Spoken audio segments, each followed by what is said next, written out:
The men who stay lean and strong into their 50s and 60s don't look like they're trying. That's the first thing you notice. They don't post workout videos. They don't announce rest days or transformation updates. They don't talk about their training much at all. They just show up quietly, consistently, every single day. And year after year, the results compound into something that men who train harder, louder, and more dramatically never achieve. There's a reason for that.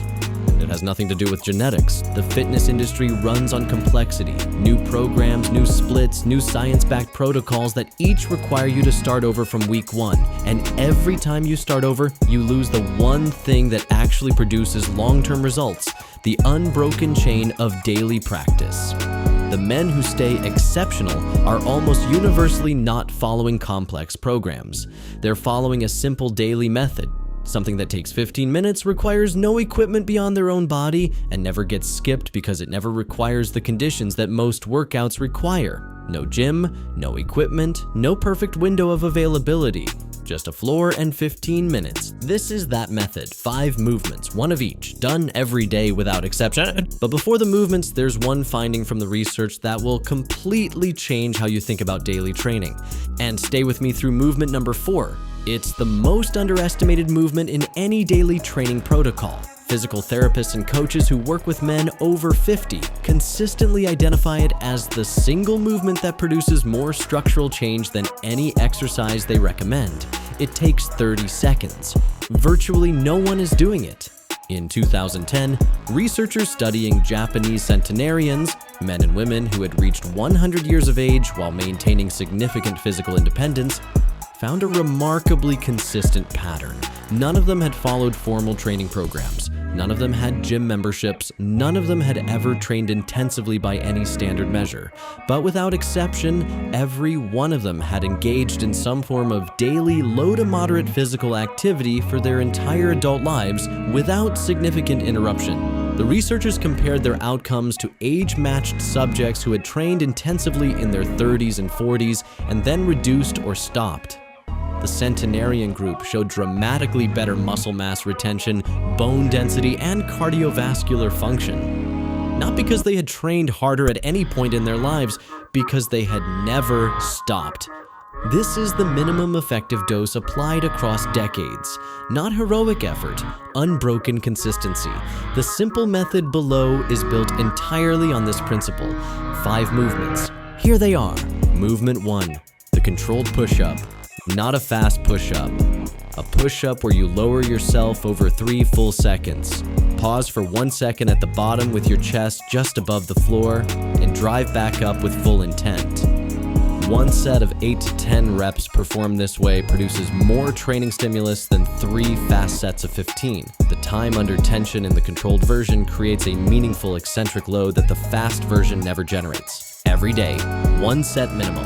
Add sets on the days when you feel good, remove nothing on the days when you don't. Movement 2, the hip hinge. Stand with feet shoulder-width apart. Drive your hips sharply backward, knees slightly bent until you feel the hamstrings load under full tension. Drive your hips forward to return to standing. 5 to 10 reps, intentional and focused. No weight required. This is your daily posterior chain signal. The input that tells your glutes, hamstrings, and lower back that they are still required to function. Without this signal, these muscles go quiet within days.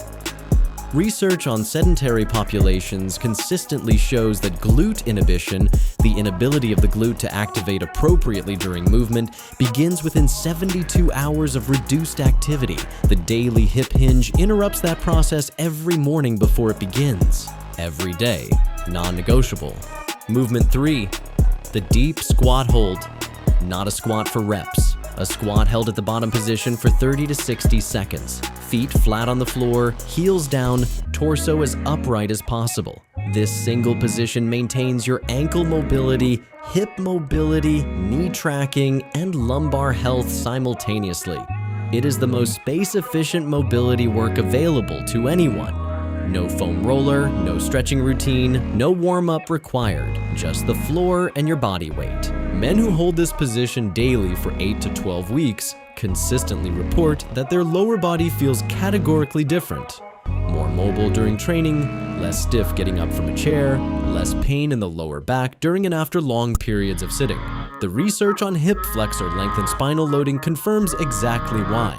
60 seconds of deep squat hold per day produces more sustained hip mobility improvement than a 20-minute stretching session performed once a week, every day. Movement 4, the dead hang. Find a pull-up bar, a door frame bar, any solid overhead surface you can grip.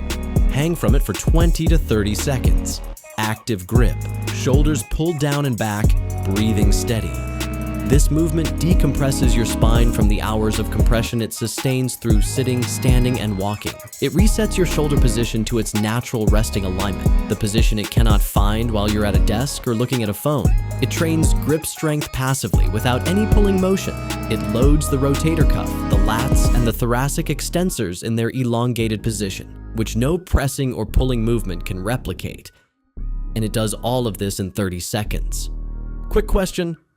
When did you last hang from a bar for any amount of time? Drop the approximate month in the comments.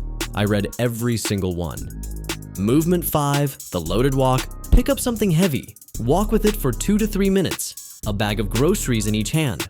A loaded backpack. A suitcase. 2 water bottles. 1 in each hand. The implement is irrelevant. What matters is the load and the duration. In 2 to 3 minutes of loaded walking, your grip works at sustained submaximal effort. Your core maintains anti-rotation stability. Your traps, upper back, and glutes fire to keep you upright and moving.